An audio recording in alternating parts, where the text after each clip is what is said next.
happening? Yet again in the building, it's your main man talking about these wonderful, wonderful movies. And here is tier four of my top 25. So these are the next 25 in order.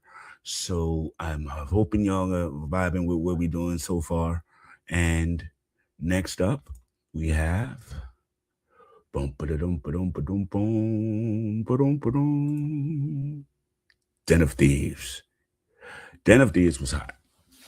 It had all the action. It had all of the deception.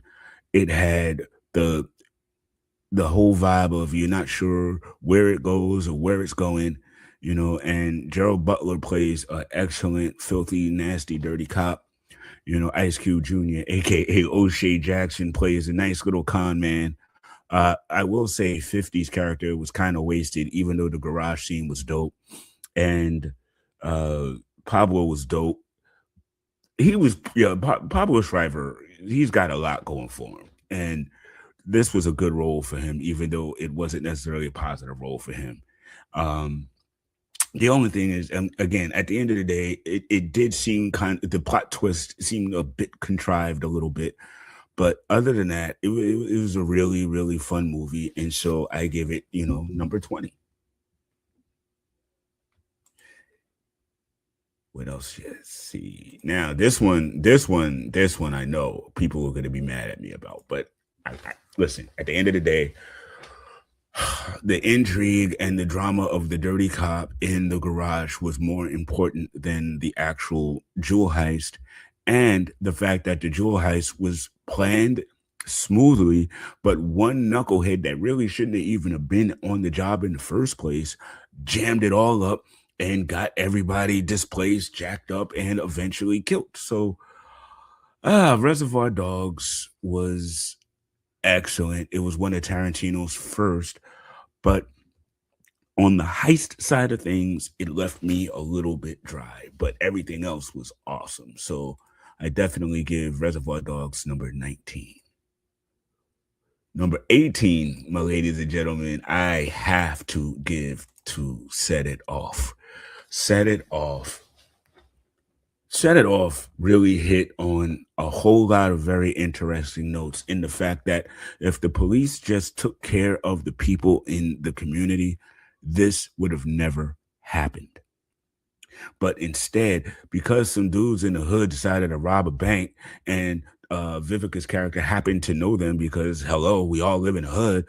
The feds didn't get to understand that. So they started targeting her and she lost her job and all this stuff simply because they could not accept the fact that she did not know criminals just because they lived in the same hood. So they literally forced this upon them. And while it sucks that 3 out of the 4 didn't make it, at least one did, and she made it with the money. So I gotta get Set It Off number 18 because they made it out with the money. Money important, people. Let me just let you know. All right, so after Set It Off, now we go to another cult classic, another favorite, Jackie Brown.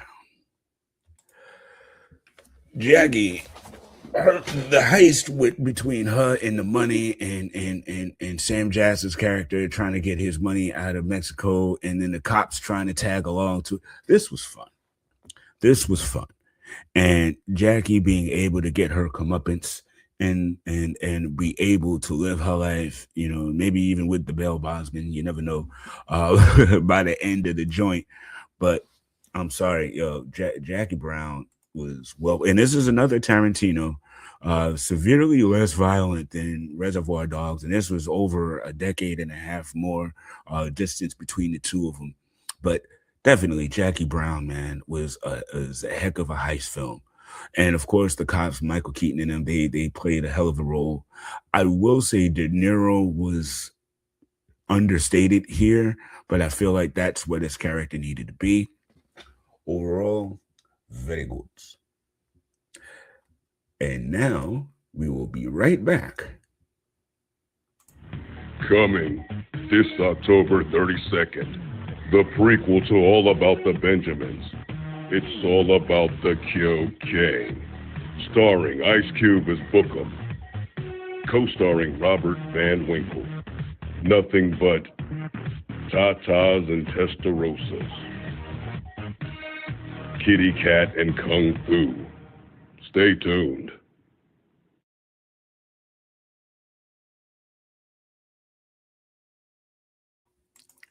Yeah, we are back in effect. A lot of great things going on. We're talking about a lot of great movies right now. And the top spot for tier 4 has to go to Heist. Heist is a great movie, but it's not about a specific heist necessarily. It's about the life of a career criminal, a career robber, and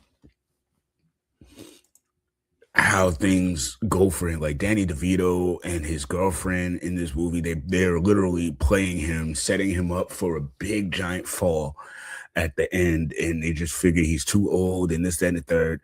But it's a very compelling story. Delroy Lindo is his boy and like his best friend throughout this thing.